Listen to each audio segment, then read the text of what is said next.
You got 1,500 points. You're going to play a Black Seas game. How do you decide what to do as far as buying ships? What are some things you got to think about? Today we're going to talk about that in this video, so stay tuned.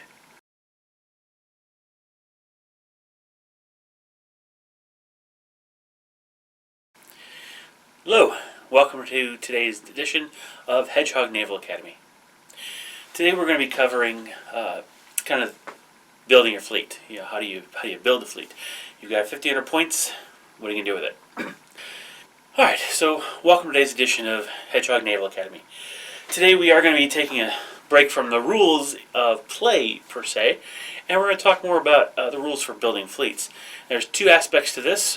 One is actually selecting the ships within your point cost, and secondly are the upgrades that you may be allowed to purchase in whatever scenarios you're going to be playing. So, let's talk first about selecting your ships. Now, in Black Seas, there's really two categories of ships. We're not really going to talk too much about the categories themselves as far as rated versus unrated, because there really is no advantages one to the other, just looking at the category. But we're going to talk about what are some of the limitations or things you got to think about as you're building a fleet, and we're going to use the 1,500 point number just as a general guide, for example. Let's start by taking a look at the fleet list for the rated ships first. So here's the actual chart. You'll notice on this chart, under ship type, there are 3 entries that have a max value. First rate max 2, second rate max 1, fourth rate max 1. Now, that maximum there is the maximum number of that type of ship you can include in each 1,000 point fleet. So, now, this is per 1,000 full points. So, 1,000 to 1,999 points, you can only have two first rate, 1 second rate, and 1 fourth rate, and as many others as you want that you can fit in your list. Once you hit 2,000, then you can add 2 more first rates, 1 more second rate, 1 more fourth rate. They've done this basically to help maintain some historical semblance to the fleets you're going to build. The fleet list isn't really about min-maxing point costing at your maximum point efficiency, and I'll explain why in a little bit, but it's really trying to establish a general historical feel to the fleets you're building. And in reality, there weren't a lot of fourth rates or second rates. In the time frame we're covering, the fourth rates are literally the old third rates from decades before that just are weaker than the current third rates that are coming off the line. And so those third rates are now make up the bulk of the fleet. The fewer fourth rates that are allowed, some of them have been actually cut up, actually taking a deck off to make them basically frigates for just a little larger frigates, but frigates nonetheless. Others have gone into service with the lower gun values and lower or lighter hull that they used to have, just simply because the Navy needed ships. A lot of others were just sold off, or actually sometimes even put into service under captains of privateers. So that's why they've got those maximums in there. But normally when you build an army, in this case a fleet, you're trying to find the best point efficiencies and everything. And really that's very hard to do in Black Seas. I was trying to do exactly that over the course of the last year, trying to figure out the calculations, if you will, to how they came up with the point values for all these different ships. And I just kept coming against brick walls. No calculation I could come up with actually accounted for everything. I got pretty close in a lot of cases, but not all across the board. I did find out from Warlord through some conversations that I had an email between them and me, that the only kind of point values that we kind of can settle on is that heavy cannon are worth 60 points, light cannon are worth 40, and carronades are worth 50. Once you know that, then you realize how crazy some of these ship values are. So, for example, since a brig has 2 heavy cannon on it, it would basically be worth 120 points just for the cannon. But the brig is only an 80-point vessel. Now, it's faster than some of the larger ships. It can turn pretty well. It's got 20 hull, which is not bad for a small ship, but its cannon costs are way more than the cost of the hull, it seems. So it'd be a negative 40-point ship that you added cannons to. It doesn't quite make sense. So we kind of have to throw the whole a lot of the point of efficiency things out the window. But with to some of those who are into point efficiency, there are some things you can kind of think of. You want to look at what's the efficiency of your points when you're trying to buy damage capacity. For shooting, how much damage can you put out with a full broadside at not point blank range, but within 8 inches, and what is the damage you can take for that point value before you have to roll to test breakage, right, for braking.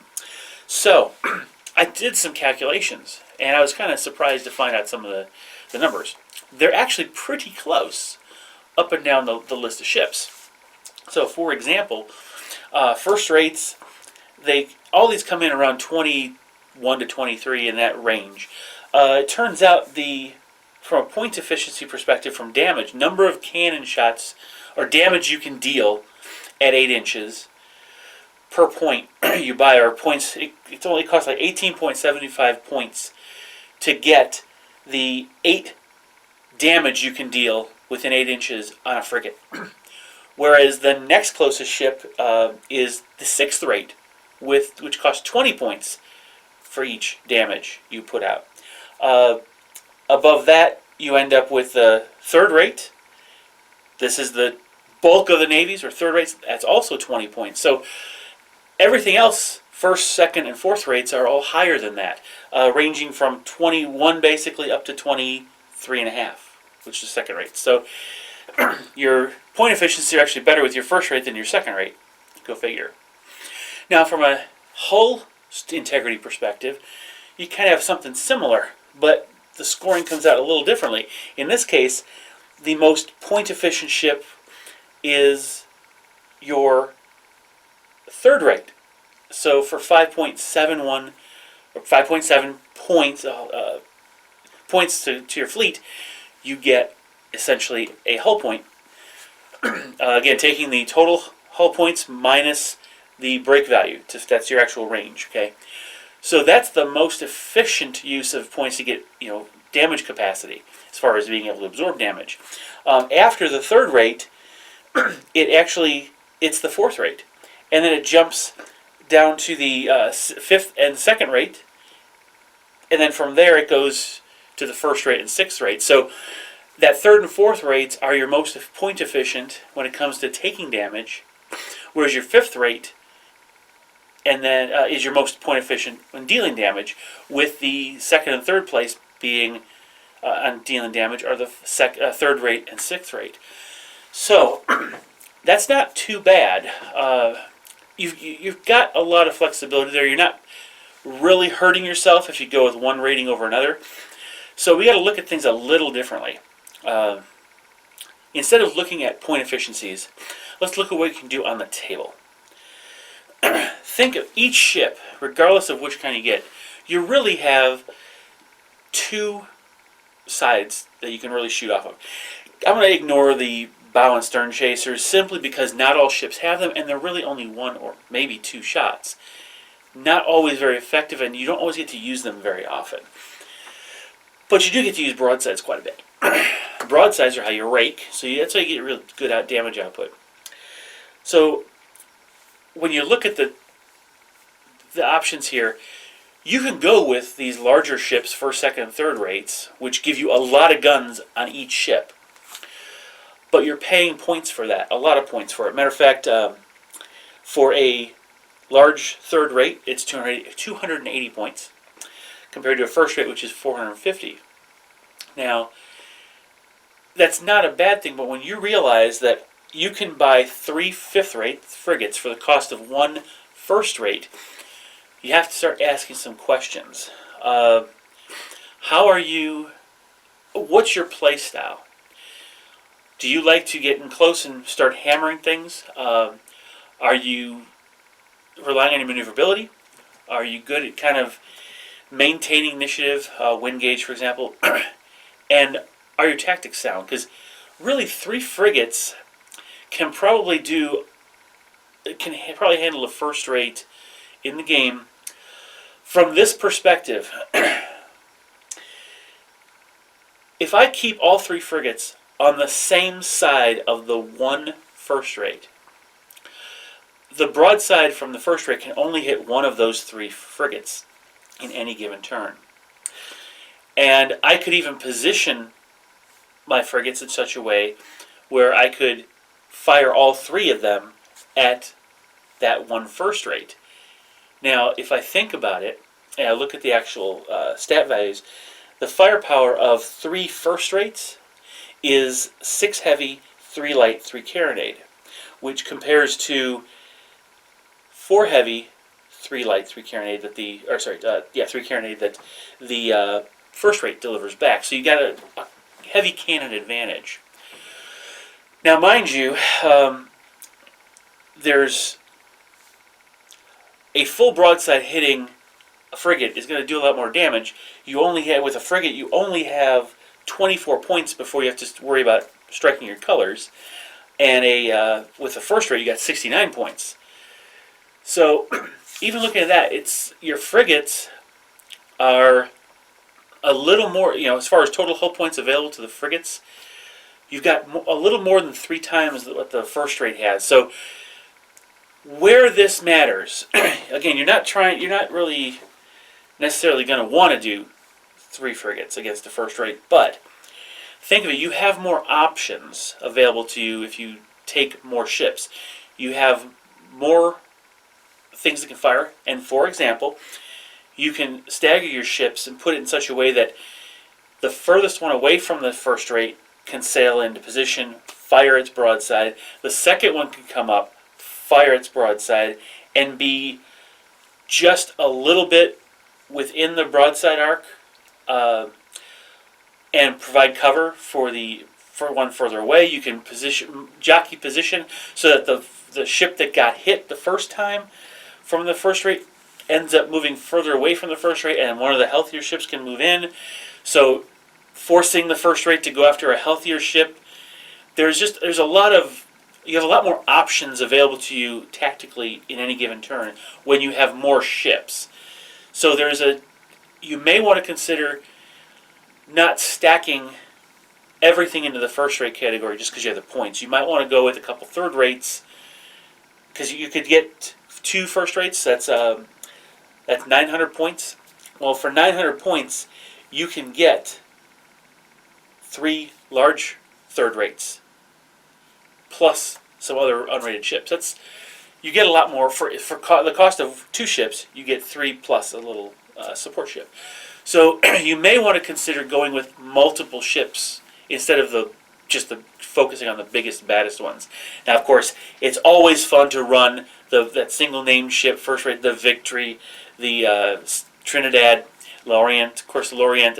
I wish they didn't throw the extra rule where you're more likely to explode if you're on fire. That just doesn't seem a good special rule to give a named ship just because they had bad luck in the field.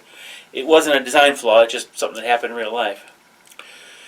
So there's always that cool, aspect of playing that named ship. By all means do that. But when you're trying to balance the rest of the fleet, you want to have as many ships as possible to absorb some of the damage, allow you to move in and out of formation to force the opponent to not shoot at your damaged ship, potentially catch them in a position where they can't avoid being hit by one or more of your ships, even may make themselves susceptible to a rake. So the more ships you have, the more likely that is, especially since the first rates and second rates have that yellow narrow turning arc. They're not going to be turning around the table as well, and they're not going to be nearly as nimble or fast as those third rates or lower. Okay. Now, and a good example of kind of how this may play out is if you look in the unrated section. And you've got schooners and brigs and cutters. They're all very similar speeds and gun loadouts, all within one. You've got brig has 2 heavy cannon, moves 5. You've got the cutter that's small. It has 1 light cannon, and it has 2 light cannon, and it has a speed of 6. So the cool thing there is a small ship. It's already -1. It's going to move at battle sail at 12, so that means the opponent's going to be at -1 to hit you again. So maybe going down to having 2 light cannons instead of 2 heavy might be good, because the opponent's going to have a harder time hitting you anyway. So you're probably going to survive longer, even though you have only 12 hull instead of the 20 that a brig has, giving you basically between the 12 hull and the 4 hull, 12 hull points maximum and the 4 hull points before striking your colors. You've got about 9 hull points of damage you can take without worrying about striking. So give some thought to varying your fleet. Give yourself some more options. Going with more brigs, because 2 brigs is 160 points compared to 1 frigate of 150. 2 brigs can pummel a frigate, because again, the frigate can only fire 1 broadside. If both brigs are on the same side, only 1 brig is going to be shot. But both brigs can deliver twice as many heavy cannon as the frigate can. So that's a really good situation where 2 brigs may be a better shot than just 1 frigate. Got it? So give it some thought and be open to the possibility of looking at some of those other combinations of some of the smaller ships. Okay. All right. So let's talk about upgrades. Okay, upgrades are actually a really interesting way to customize your fleet and give you some little advantages that you might not otherwise have. Now, in the scenarios that we've seen before in the first couple of battle reports, where you had the pirates going after the merchant ships, there was a special rule in those scenarios that allowed the privateers or pirates to grapple more easily, have more dice in boarding actions, and hit more easily. Well, that actually is an upgrade you can buy. And so that's essentially what these upgrades are, kind of like special rules that you apply to the given ships that you buy them for. And you buy them 1 per ship, you buy them individually for the ships. All right, so first of all, you need to know how many upgrades you can buy for a ship or equip on a ship to know if you even want to. First, it's all based on size. So tiny can't take any. It's very simple. Here's the chart. 1 on a small ship, 2 on a medium ship, 3 on a large ship, 4 on an extra large ship. So very, very useful. Easy to remember progression. Now, we're just going to go down the list of these upgrades, and we'll look at them individually and talk about maybe some of the history behind it and what benefit there might be in the game itself on some of these scenarios. So the very first one is boarding nets. Now, remember, you can buy these on your merchant ships as well as the others. The boarding nets are essentially canvas netting and stuff that are put on the ship to make it more difficult for the ships to be boarded. It essentially gives a -1 penalty to any ship trying to grapple. 10 points is all it costs. That's not very big investment. It can help keep opponents off you if you don't like being in boarding actions. Or in the case of merchant ships, it can make it harder for those ships, especially when those privateers or pirate ships purchase one of the other upgrades here to give them bonuses to grapple. So you might want to consider grappling nets for that, or boarding nets, sorry. The second one is grappling hooks. Now, in this case, you get a +1 to the skill test for boarding. Okay, or sorry, not boarding, grapple attempts. So this actually counteracts the boarding nets, but it costs 20 points. So you're actually, if you tend to take these boarding nets, and your opponent knows that, you're forcing them to spend twice as much to counteract them. That could be Could be a good thing. I mean, it depends on how you roll with your particular area, the meta in your local game store.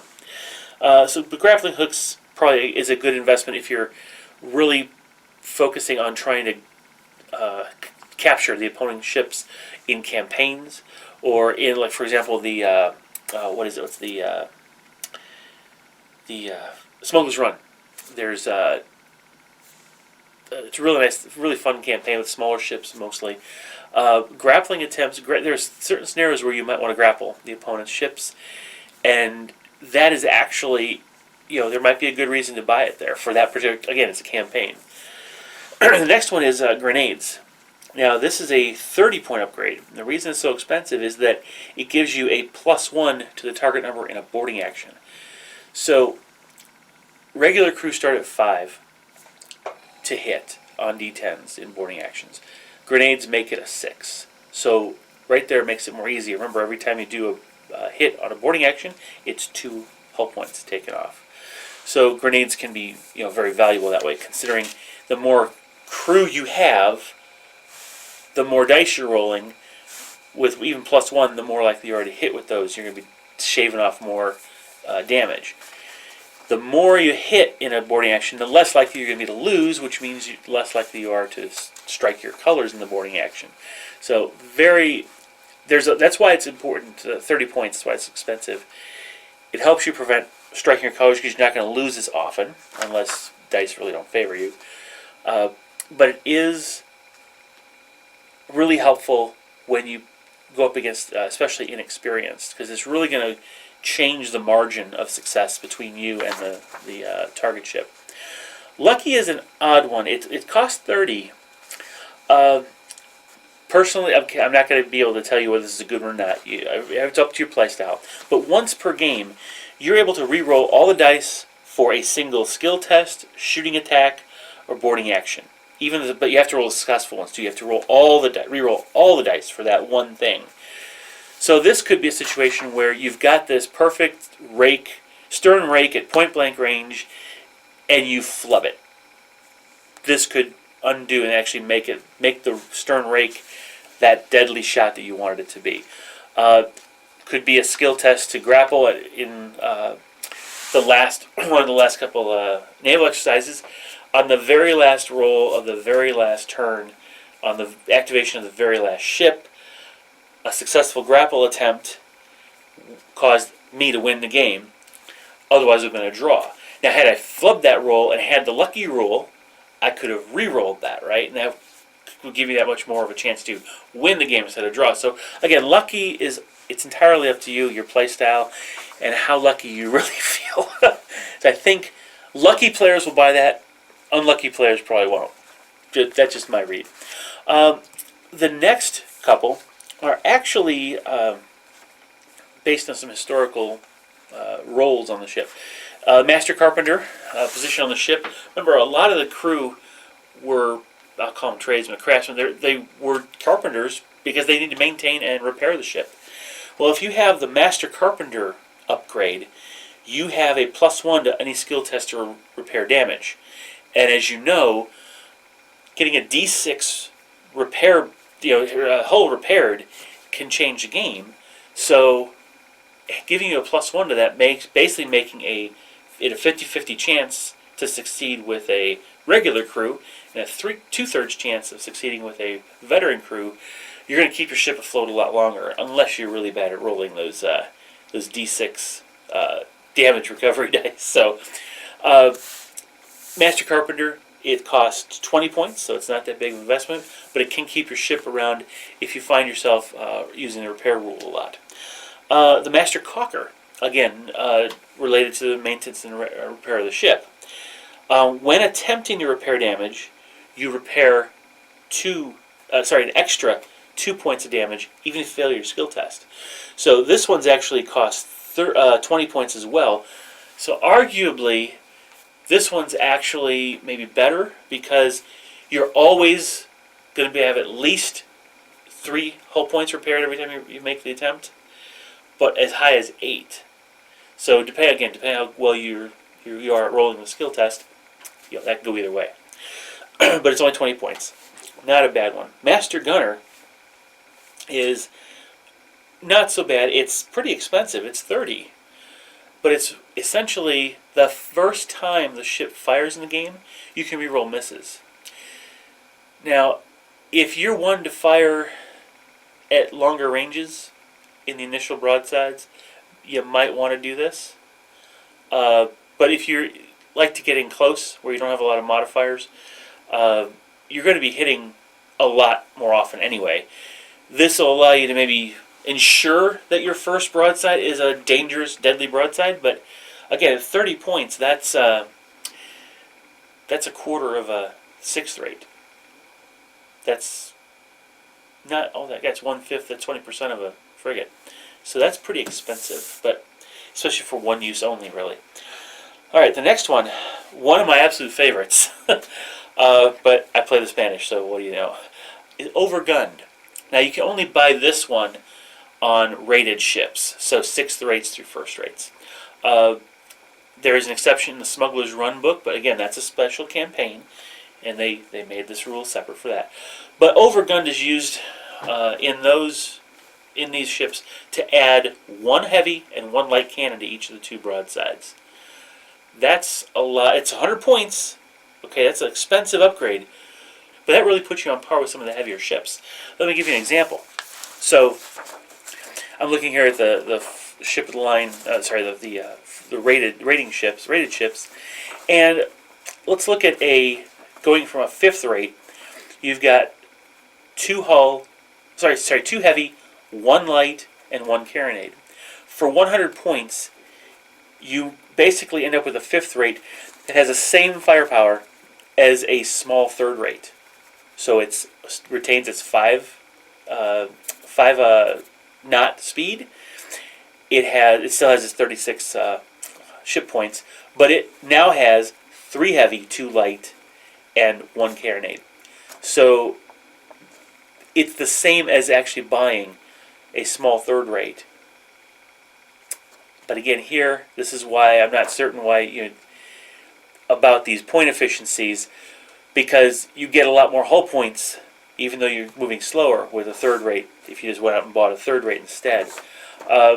But if you're looking at a second or third or large third rate and you want to upgun it, you can actually put the gunnery on par with the next rating above it and not pay anywhere near the cost of that next level up. So you may actually be more economical in some ways when you go a little bit higher. But again, it's not about economics, it's about how many dice you want to be rolling during your attack. I particularly do like it, but I also run historically represented ships. So, for example, my Neptuno, it was built as a 74 gun or 70 gun frigate. Third rate. They upgunned it. It was already a sturdy one, which we'll get to in a little bit, and they upgunned it a couple times.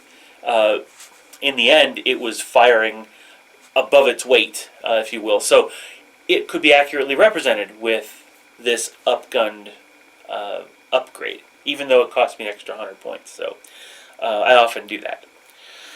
All right, or overgunned, I should say, not upgunned, but overgunned.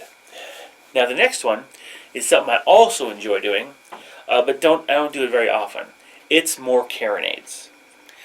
For 50 points, you basically add a carronade to each of the two broadsides, and this can be applied to all ships, including merchant ships, brigs, sloops. It makes sense because a carronade, even though it's a much heavier shot, it's on a really tiny carriage and a really tiny barrel, very short barrel, hence the shorter range they had.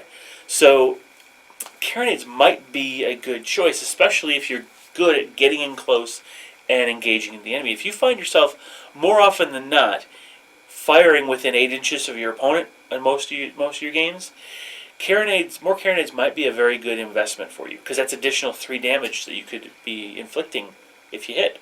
So give it a look. It's only 50 points. The next one, Privateer. Now this is the rule that we actually saw in action on a couple of those earlier scenarios where we're going after the merchant ships. In here, the Privateer, for a cost of only 10 points, This is the same cost as boarding nets. Here, you get +2 in your grapple attempt, which completely blows past the boarding nets penalty, and you roll 2 extra dice when you're in boarding actions, and you're +2 to hit. So a regular crew is hitting on 7s instead of 5s before any other modifiers. So that's actually a very good upgrade. But now again, the grappling, these bonuses are only against merchant ships. They're not against anything else. Okay, so you can't use them against any other ship, just small and large merchants. So very useful, especially if that's the type of fleet you're building. If you're trying to build privateers, or you're doing a privateer scenario where you're building based on points, or pirates versus anybody, right? Okay, so next one is sharpshooters. Now this is nice because it's not too bad. It's 20 points. It might be a little too expensive in my opinion, but it allows you to re-roll your musket fire skill test. So it's basically, with a regular crew, you roll on a 5 or 6, you get 3 extra damage on the opponent's ship. You get to re-roll the misses, so it nets out to basically being a 50-50 chance of doing those 3 points. The problem is that's 20 points of damage, 20 points of ship points you're paying, and you only get to use it if you're within 3 inches. So if you don't find that you're often engaging at the point blank range, this may not be the upgrade for you, unless you get good at getting within 3 inches. Okay, next one is ship surgeon. This one's interesting because there's 30 points. So for each hit suffered during a boarding action, you make a skill test, and if you're on a success, you don't take damage for that hit. So now this is for a hit. Remember, a hit does 2 damage. So in a boarding action, each successful skill test can remove 2 damage, or in the case of a crit, crit does 4 damage you can prevent. So that's pretty good. That's probably why it's so expensive, because it's really going to keep your crew in the boarding action alive longer. And that's, if it may even get you to the point where you outnumber your opponent, you're actually going to roll more dice. Of course, if you're a merchant and they're a privateer, you're not in a good space anyway. Okay, the next one, and this is actually one of my favorites. It's the streamlined hull. And you add 1 inch to the ship's rate of knots for the first move it makes in each activation. So light sails, you're going to move 6 inches. If you're like a brig or a frigate, you have a normal 5 or 8 knots. If you are if you're going battle sails, you'll move 6 inches the first time. Again, frigate or brig, you move 6 inches the first time, and 5 inches the second time, or 5 inches the third time you do full sail. Now, it costs 30 points. Sounds like a lot, but this is a thing you would use on ships that have a rate of knots of 5 and only 5. Why do I say that? Because any ship that is going at more than 10 inches in its previous activation is at -1 to be hit.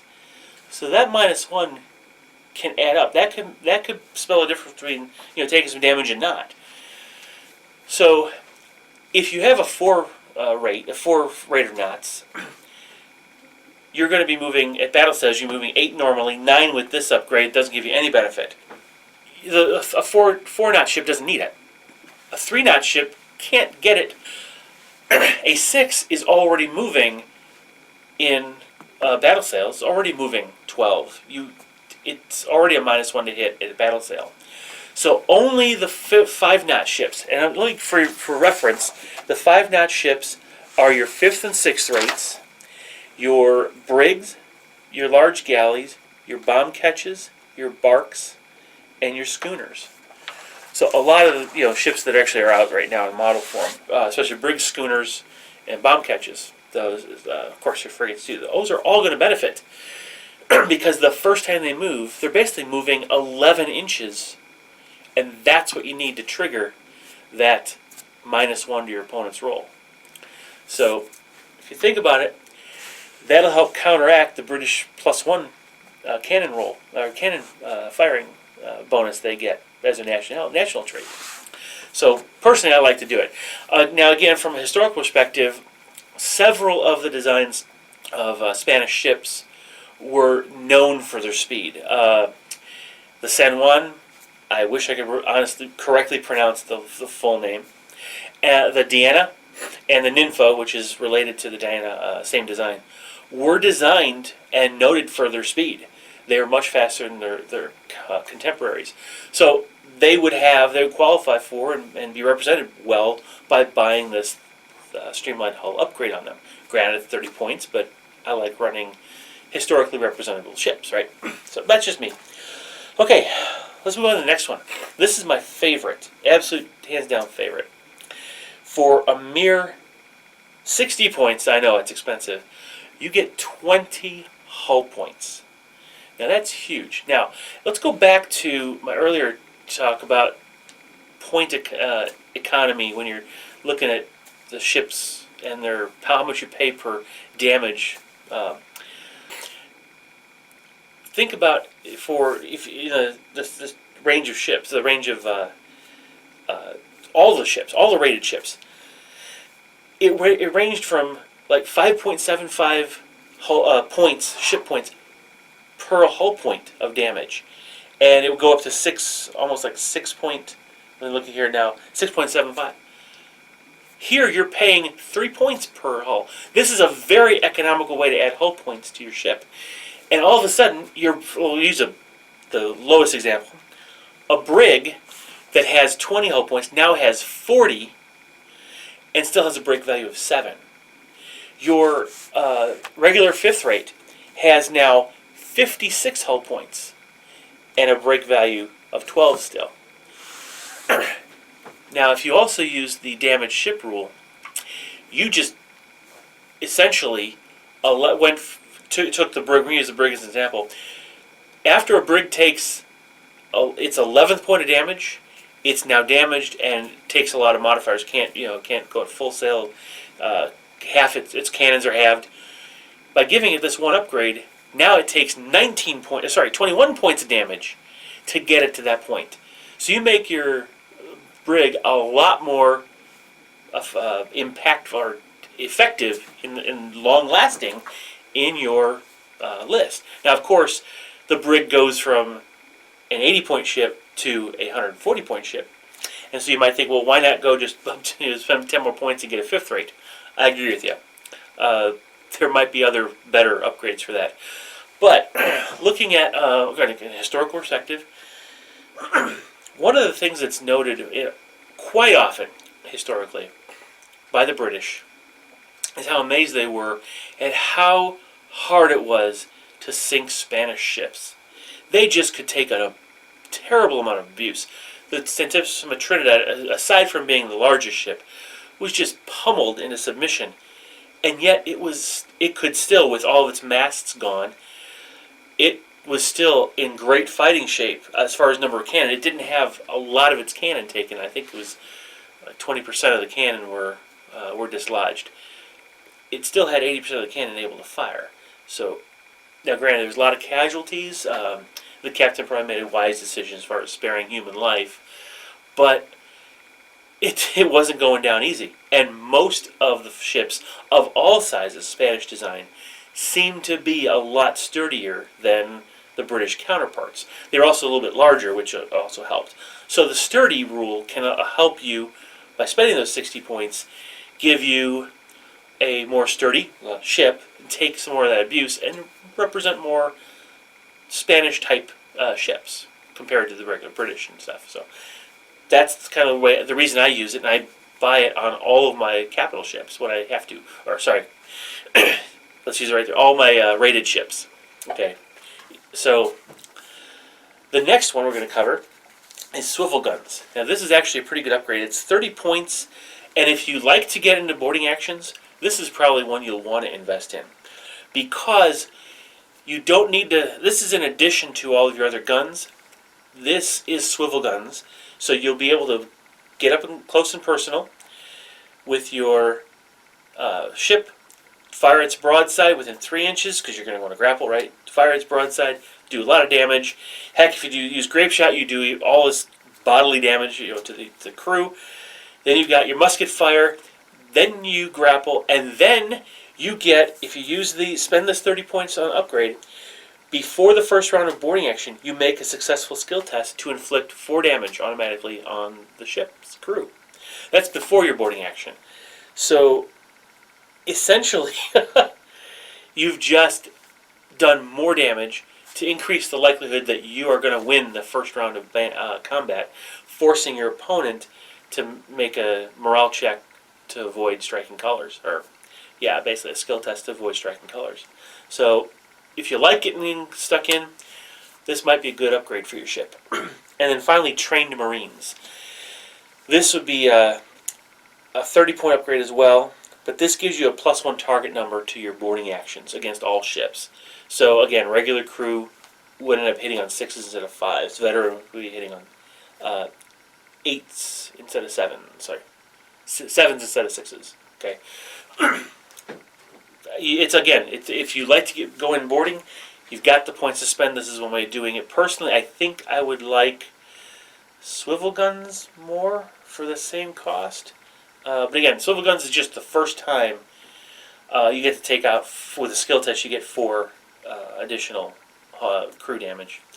Whereas with the Trained Marines, it's every boarding action roll you make. So whether you're attacked or being attacked. So it's up to you. So what I like to do, I'll give you kind of a feel of what I do with mine. When I model, I'm going to use the frigate Diana, because it's in the Spanish fleet, right?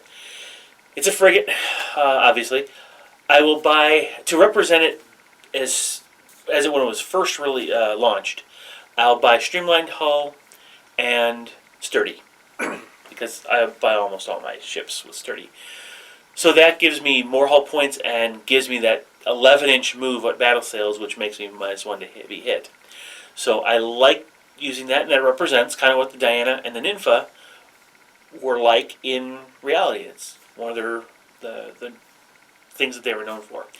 If I go with something like the Santa Ana first rate, Spanish special rule, I can get a overgun for free, but I end up being unable to turn more than once per phase. I forget what it is here. I'll go ahead and get the free upgrade, because Santa Ana's a first rate.